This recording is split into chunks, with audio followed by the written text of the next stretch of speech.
All right, here we are. We're back again. We're going to pick up where we left off last time. So that should be verse 4. But we'll quickly review where we were. So we started in 23, chapter 37. And we were talking about how Jesus cared about Jerusalem. And it seemed like verse 39, for I tell you, you will not see me again until you say, blessed is he who comes in the name of the Lord. That it was really talking about his second coming, and that this phrase comes from Psalm 118, and that in that context, it's a moment where they need salvation, not just a spiritual salvation, but a actual physical salvation that nations had surrounded them.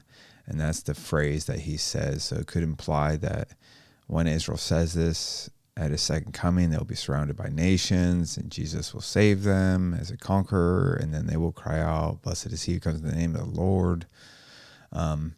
Seems to be kind of the setting. So 24, and we got through verse 3, and we'll start in verse 3 here. And he sat on the Mount of Olives. The disciples came to him privately. So our context here now is Jesus speaking to the disciples privately on the Mount of Olives. And they ask him these two questions. It can seem like three in English, but the Greek leads us to believe that the last half is one idea. And the ideas are this: tell us, when will these things be? All right, the temple being torn down, right? And what will be the sign of your coming and at the end of the age? So in their eyes, clearly in the Greek, his coming and the end of the age are synonymous type ideas. But since they grouped it, when will these things be, it leads me to think that, hey, did the disciples think of the destruction of the temple as a end of the age type thing? Was it in their mind that, oh my gosh, if that's going to happen, when are you coming? When's the end of the age? And so somehow it triggered in their mind those same thoughts. And if it doesn't for us, it's probably because we don't have their outlook. We don't have their worldview, whatever that first century Jewish worldview is. We're not familiar with it. And that's because I'm not saturated in the same text and culture that they were. We're saturated with the culture and things that we talk about in the text that we read, which are far less than the text they read. They were reading at their time. So that doesn't come as a surprise, but it should make us cautious in assuming what we assume about this. We want to understand this the way they understood it. And my logos wouldn't open today because I had updated some beta software on my computer. And because of that, I don't think the logos program's updated to work with that beta software, so it keeps crashing. But I'm using the web app, so you can log on this from any computer and sign in and get not all of your logos features, but hopefully enough. We'll see how it goes. So verse 4, that's where we're at. And Jesus answered them, see that no one leads you astray. We'll just read this paragraph and then we'll come back and take it piece by piece. And Jesus answered, see that no one leads you astray, for many will come in my name, saying, I am the Christ, and they will lead many astray. Now, see that no one leads you astray. In Greek, you can be singular or plural, and we can't tell. In English, we can't tell. When you read you, it could be you or like one person, or you like all of you standing over there, you. So he's talking to disciples. I would assume it's plural, but I'm curious. In my Bible program version, not the web app, I just hover over this and it tells me. And my information is not coming up when I hover. I wonder if that's a settings thing. I'm not as familiar with the web app as I am the Bible program. So you says second. It's a personal pronoun, and I believe that is plural.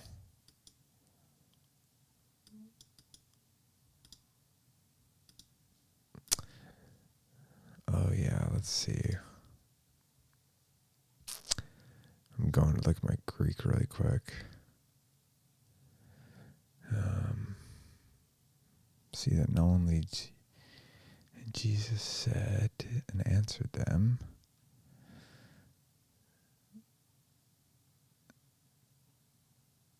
Yeah, Te's second person. Okay, we're going to move on. Back to the text. For many will come in my name, saying, I am the Christ, and they will lead many astray. Now, as I'm reading this, one of the biggest competing ideas that I hear, and you may not hear this where you're from, but where I'm from, a preterist viewpoint is the opposing viewpoint that I hear when it comes to Matthew 24. So I'm reading this, I'm always reading thinking, is the preterist viewpoint correct? Or is a futurist viewpoint correct? Or is there some other viewpoint that's correct? I think when you study stuff, you should subscribe to one viewpoint. Doesn't mean you're going to stick with it forever, but it helps you kind of argue the text in your head and see what texts support the viewpoint and which ones don't, and which ones are you're not sure if it supports or doesn't support, or if it implies something else. But if you kind of read it without like any skin in the game, then you just don't retain it as much and you don't read it as intently. So I think if you have skin in the game, it helps you read the text better. Now, I'm not reading to try to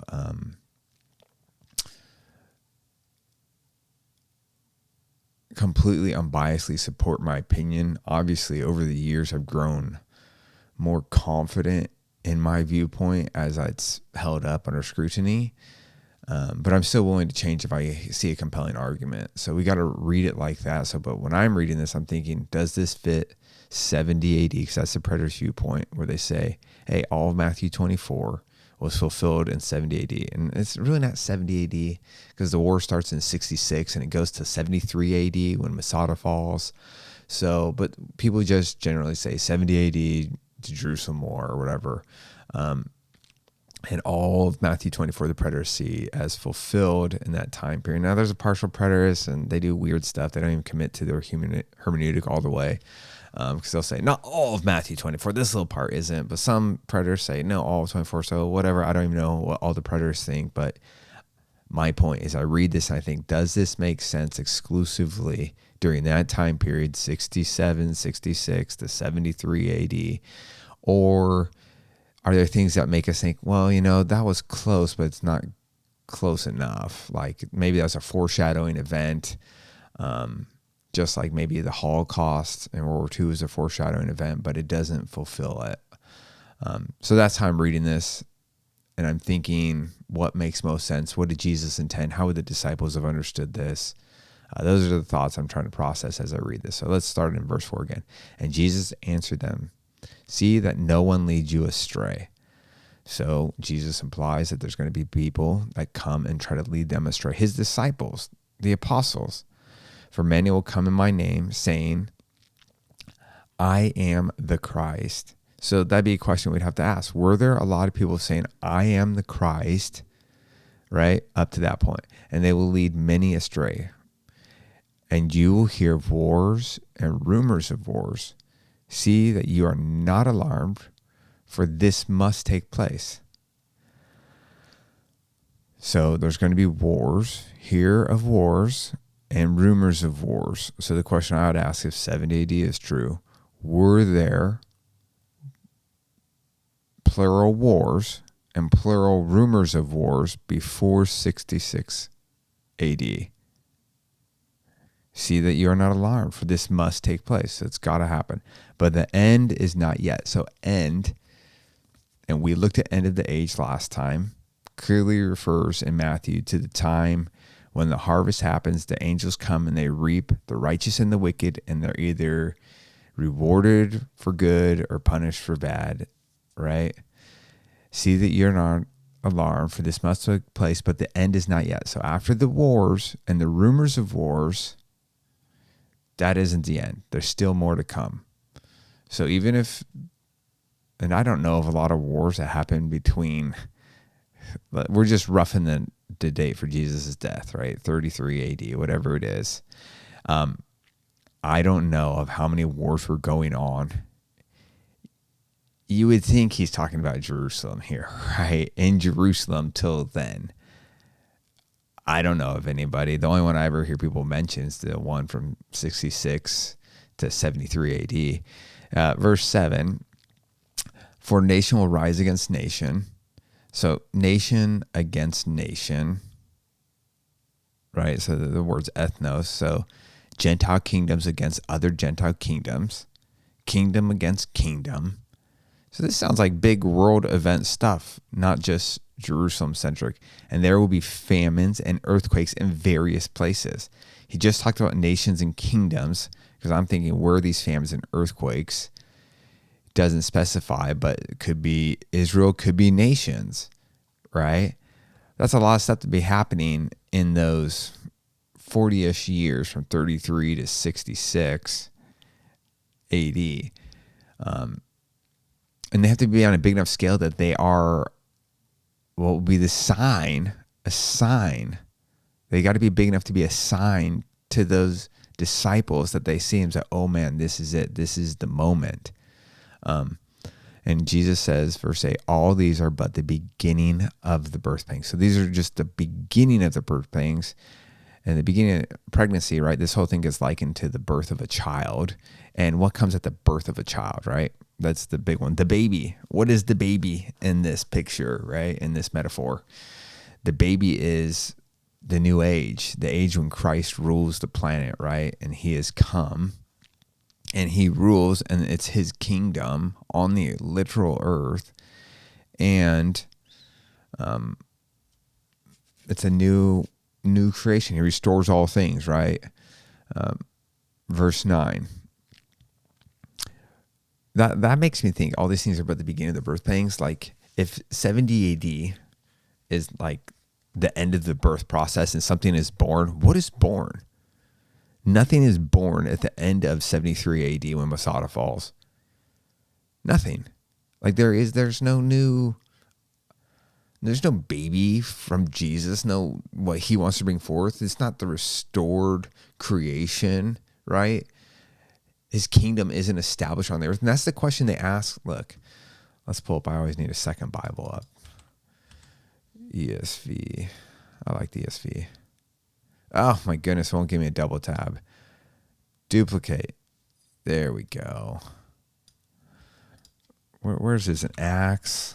Is it?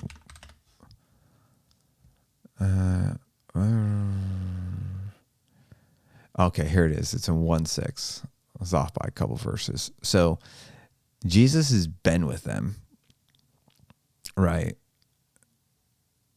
for 40 days after the resurrection with the disciples. 40 days. 40 days after the resurrection. He's with them. And he's been teaching them. And we can only assume what it's like in that time period, right? We don't know. And so verse 4, we'll start in verse 4, but we're trying to get to 6. And while staying with them, he ordered them not to depart from Jerusalem, but to wait for the promise of the Father, which he said, you heard from me, for John baptized with water, but you will be baptized with the Holy Spirit not many days from now. Verse 6, so when they had come together, they asked him, Lord, will you at this time restore the kingdom to Israel? All right. They've been with Jesus 3 whatever years, and now they're with him 40 days after his resurrection and his glorified body, and he's been teaching them things. And like some people teach this verse as if Jesus is a really bad teacher and his disciples have missed everything and they haven't got anything and their whole paradigm is completely backwards. I don't subscribe to that thinking, and it's kind of irritating to hear it like that.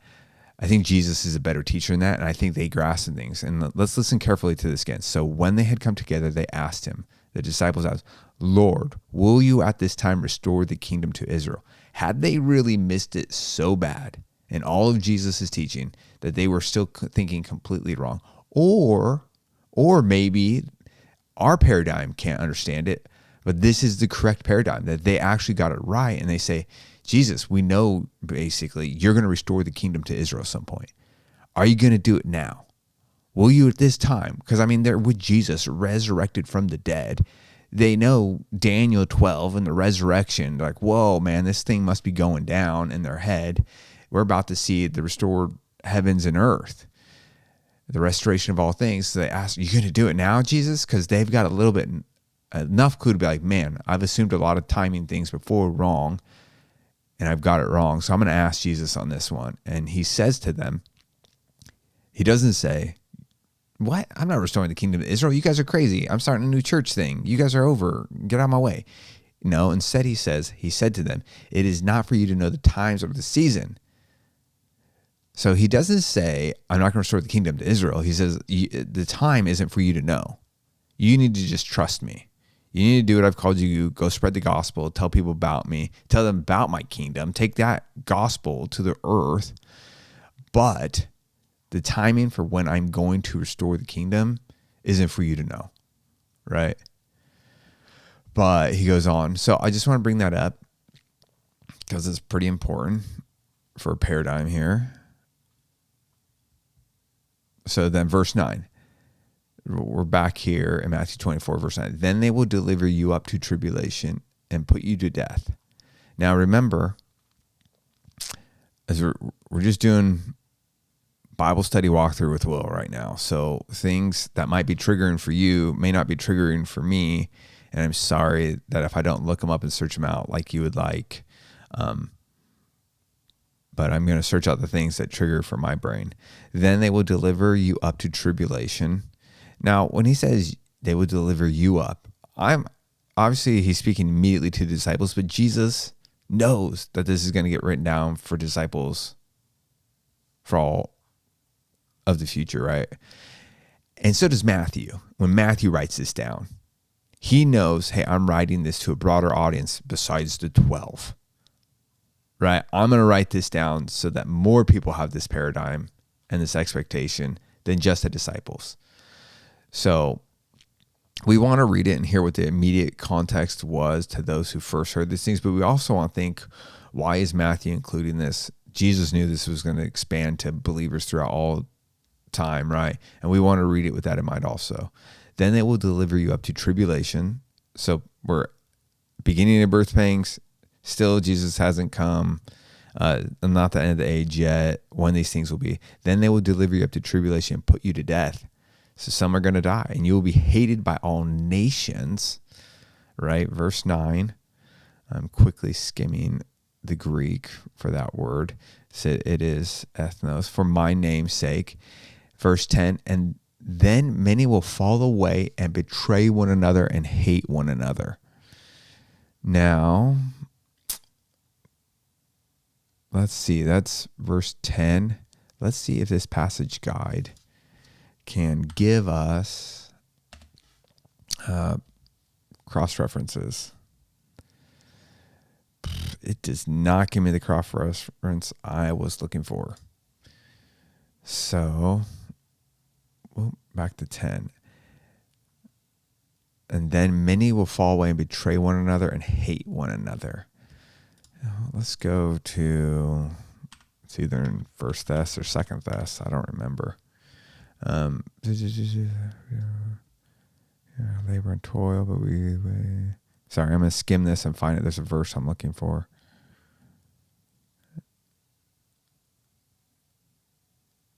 I think it's probably, obviously, as I finish through First Thessalonians, I start to think it's in Second Thessalonians.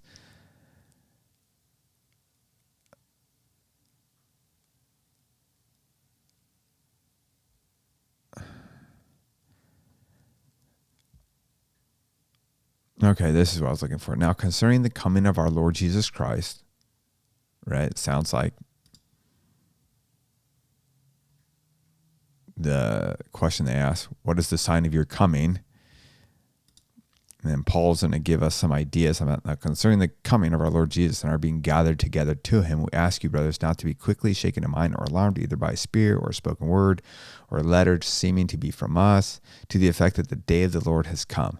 Let no one deceive you in any way, for that day will not come unless the rebellion comes first. Now that rebellion is a rebellion against God, like a great falling away, right? And the man of lawlessness is revealed, the son of destruction. So let's just think about that. That seems like a very parallel idea to what Jesus says here in verse 10. And then many will fall away and betray one another and hate one another. What are they falling away from?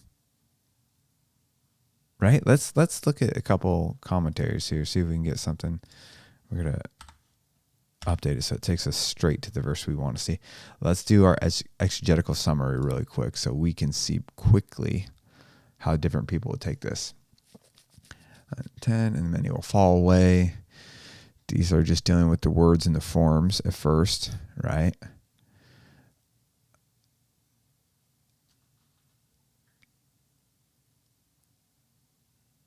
I'm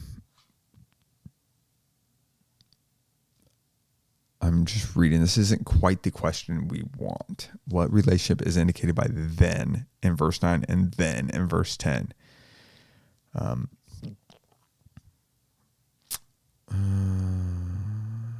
Doesn't really answer the question. So let's try. I mean, it's just random which commentators we pick at this point. Let's see what the WBC says, just for fun. Form, structure, setting, comment.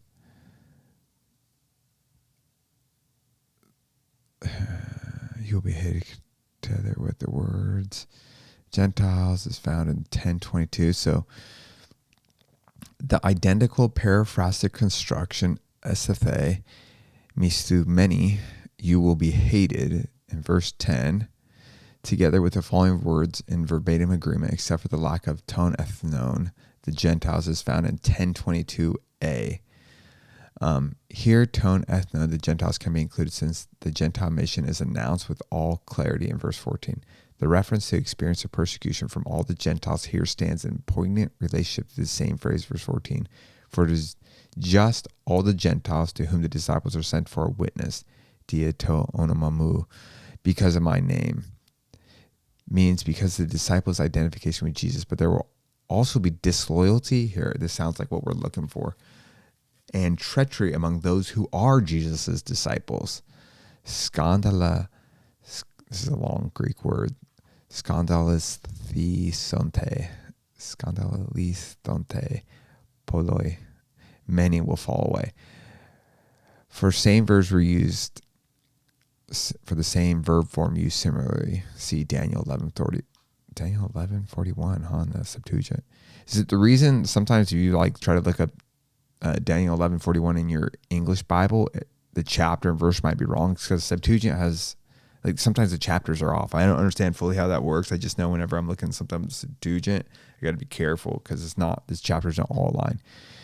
And they're saying there's similarity to here to Daniel. He shall come into the glorious land, and tens of thousands shall fall, but these shall be delivered out of his hand, Edom and Moab, and the main part of the Amorites.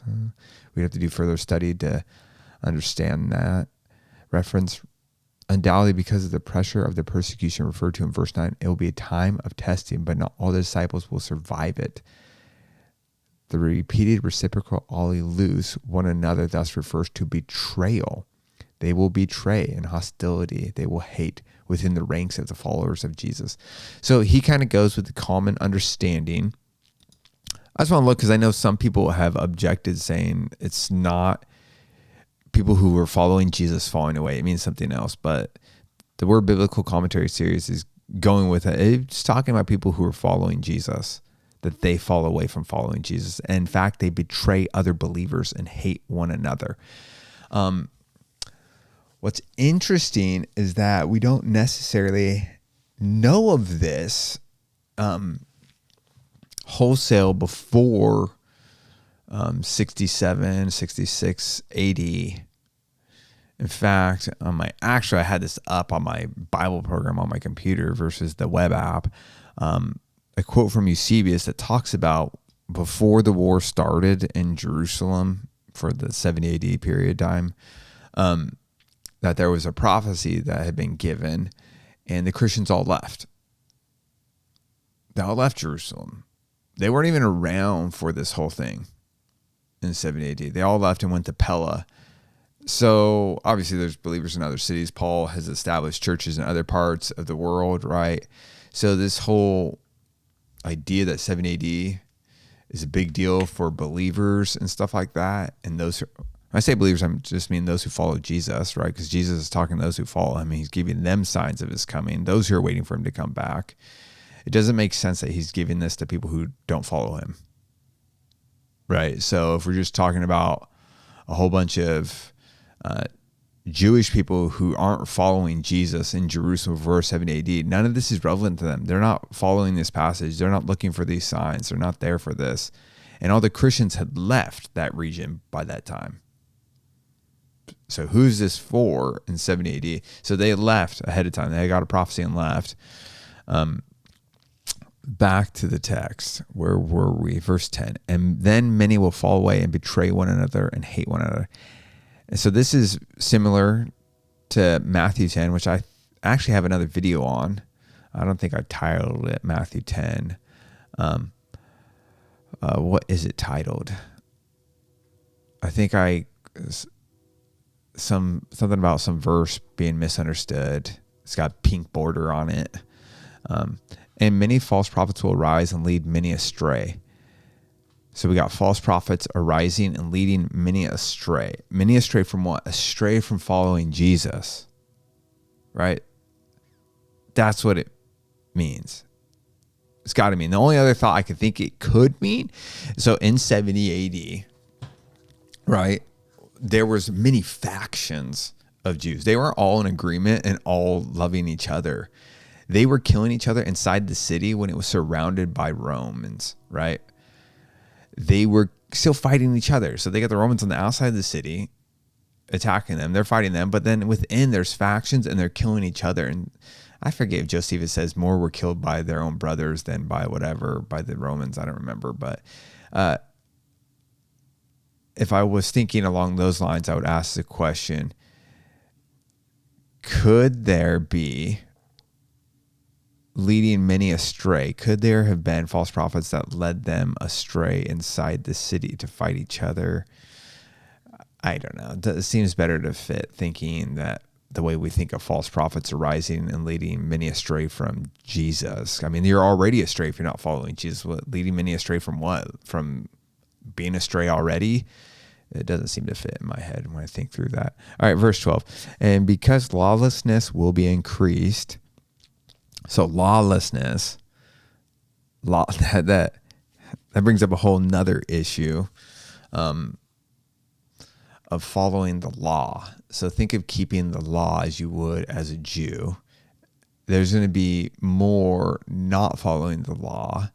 Now, this is hard for a lot of Gentile believers to get our mind. And I've been trying to wrap my mind around it and still studying it out. I don't know, since 2005, 2006, when I got introduced to this stuff. I can't do the math on that. 2005, 2015. So we're like a couple years short of 20 years. That's crazy long. And I don't have it all worked out, but Jewish believers in Christ still keep the law. Obviously, the sacrificial system isn't what's purifying them from sins, right? But it is in some way like, hey, it's a way they can express their love for the covenant that God made for them. They don't see it for salvation. It's not effective for salvation. But this idea of lawlessness is the opposite idea of keeping the law. So we have to think about that. And because lawlessness will be increased, the love of many will grow cold. But the one who endures to the end will be saved.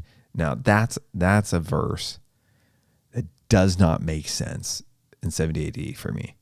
If you endured to the end, let's say Jerusalem, till the end of Jerusalem, you got killed. You weren't saved by Jesus. You were not saved or rescued from death. You were killed if you endured to the end. Right? This makes more sense from a future standpoint. It says, but to the one who endures to the end, you will be saved. So if we're thinking of someone who's alive going through this stuff, if you endure to the end, if you remain faithful to Jesus, right? Maybe you get killed. It says people will be put to death up in verse 9. But if you endure to the end, if you don't get fall away, right? Betray, if you're not led astray by false prophets, but you endure to the end, if you're not given over to this lawlessness, but you endure to the end, you will be saved. Back to that Psalm 118, for I tell you, you will not see me again until you say, blessed is he who comes in the name of the Lord. Psalm 118, he saves them when the nations surround them, right? It seems to fit. Theirs to the end will be saved. What is the end? It doesn't say end of the age, but we got a strong connection here with end of the age. So when he comes with his angels to reap the harvest, you will be saved. Your life will be preserved, right? You will not be gathered like the weeds and burned up, right? Like Matthew 13 was telling us. 14, and this gospel of the kingdom, the gospel of the kingdom will be proclaimed throughout the whole world as a testimony to all nations, and then the end will come. Some people see this as a prophecy. I'm more interested in what is the gospel of the kingdom, right? And I'll tell you what I think it is, and we can look at it. But the gospel of the kingdom is the proclamation that Jesus, like we read in Acts 1:6, right? Oh, we changed this. 1:6, Lord, will you at this time restore the kingdom to Israel? And he says, not for you to know the times, right? Oh, but what does he say? But you'll receive power when the Holy Spirit has come upon you, and you will be my witnesses in Jerusalem and in all Judea and Samaria and to the ends of the earth. So Jesus seems like, hey man, that's going to happen, that kingdom being restored. But first, I need you guys to go in the power of the Spirit and be witnesses in Jerusalem, Judea, Samaria, and the ends of the earth. That seems kind of parallel to this for 14. And this gospel of the kingdom will be proclaimed throughout the whole world as a testimony to all nations, and then the end will come. Seem like they're similar ideas. Verse 14. So this gospel of the kingdom, what is the gospel of the kingdom? Now, I don't think when Jesus says kingdom, he's thinking of some metaphorical reality of spiritualness, right? Like the kingdom is just being a Christian. The sense I get from the New Testament, and I actually had to do a study on this when I was in my undergrad program, is that the kingdom is a literal kingdom that he will establish on the earth. And right now, the only ways that the kingdom is on the earth right now is that people who are citizens of that kingdom, i.e. Christians, those who believe in Jesus, are on the earth. That we're on the earth. So there's lots of people who are citizens of that kingdom are on the earth. And they walk in the value systems and the cultures of that kingdom, right? To the amount that they're empowered by the Holy Spirit, right? So, and it says we're ambassadors of Christ. So we're ambassadors of the kingdom. That means we have, in some sense, access to the powers of that kingdom. And I think that's where like signs and wonders and all that stuff comes in. And healing is that we go and we preach the gospel of Jesus coming back one day. He's going to establish his kingdom on the earth. He's going to reign out of Jerusalem for forever as like king of the earth, right?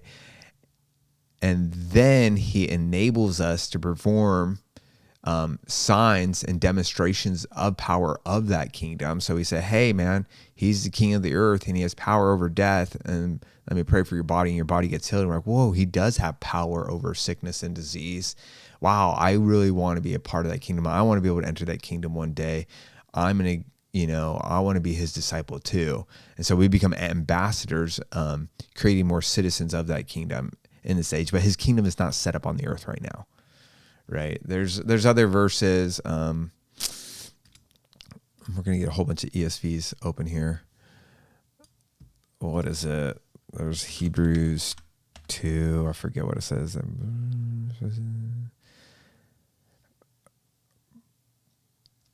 So there's this verse in 2:8. It says, now I'm putting everything in subjection to him. He left nothing outside his control. At present, we do not yet see everything in subjection to him. So it's this idea that everything has been subjected to Christ because of his death on the cross, but he hasn't taken control of it. So some people say he's died. His kingdom's already established. Well, no, it's not really established. It's only established to the fact that there are people, his people are growing on the earth. And in that sense, his kingdom is growing, that members, citizens of the kingdom are growing, but his actual kingdom, like that's what a kingdom is. You actually have land on the earth, right? And borders and stuff hasn't been established.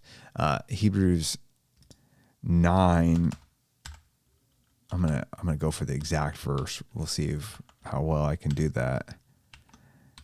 Always like it when you guess the verse and you get it right. Doesn't happen enough. So that's why, here we go. 9:28, Hebrews 9:28. So Christ, having been offered once to bear the sins of many, will appear a second time, not to deal with sin, but to save those who are eagerly waiting for him. So he's going to save them. So the second time he comes, he's not going to deal with sin. He'd do that the first time, but he's going to save those who are eagerly waiting for him. That goes with that Psalm 118 idea in my head, where he's going to save them. All right, back to the text. In this gospel of the kingdom, that Jesus is going to establish his kingdom on the earth, will be proclaimed, right? It's not just the gospel of going to heaven. Like, hey, welcome Jesus into your heart and you get to live in heaven forever. That is not the gospel. It's the gospel of the kingdom that Jesus is going to come back. He's going to reign as king, like a real king, like president of the earth, will be proclaimed throughout the whole world as a testimony to all nations, and then the end will come. I do lean to seeing this as like a prophetic statement that it's going to happen. I don't know how else to read that. And then the end will come. The end of what? The end of this age. Then the end of the age. All right. So we got through that section. We'd love to do the study of the lawlessness thing. Let's see if we can just find out how many more times lawlessness shows up. So we want inline means it's just going to search lawlessness in the ESV. That's fine, but I don't like the way it shows up. We're going to do a Bible and see what happens. We're going to see how the search works in the web app. I'm going to move over here in case my head is in your view. So we got, what? That was a terrible search. Did you see that? Lawlessness. Why is it doing that? Let's try this one more time. Lawlessness. Article, it's on the article right there. We don't want it on that. We want it on the word. Here we go. Maybe that'll fix the problem. What the heck? Not doing it. Okay, we're going to figure this out. You have to select on the left side here correctly for it to operate over here. All right, we can do this. We're going to go and verse 12, lawlessness. Anom, anomian. Because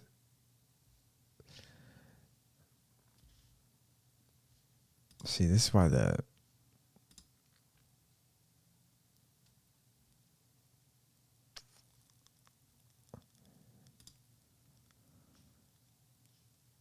we want the lemma. Where were we? Anomia. I hate that's not gonna let me. All right, we're gonna try to do it ourselves. Bible morph. We want Greek text. Let's do G.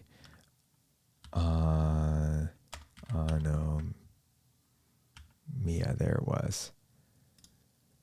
So now we just did that automatically because I know how to type that in to get it to find the Greek words, but I was hoping I could do it just through a right click, but it's a little bit different on the web app than on the Bible program. So I'm now searching that word lawlessness, the Greek word in all of its forms throughout the entire Bible, but we don't want the whole Bible.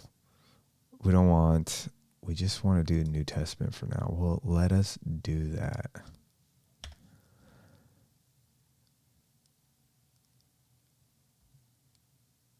Somehow, I don't know why it's doing just the New Testament here, and it was doing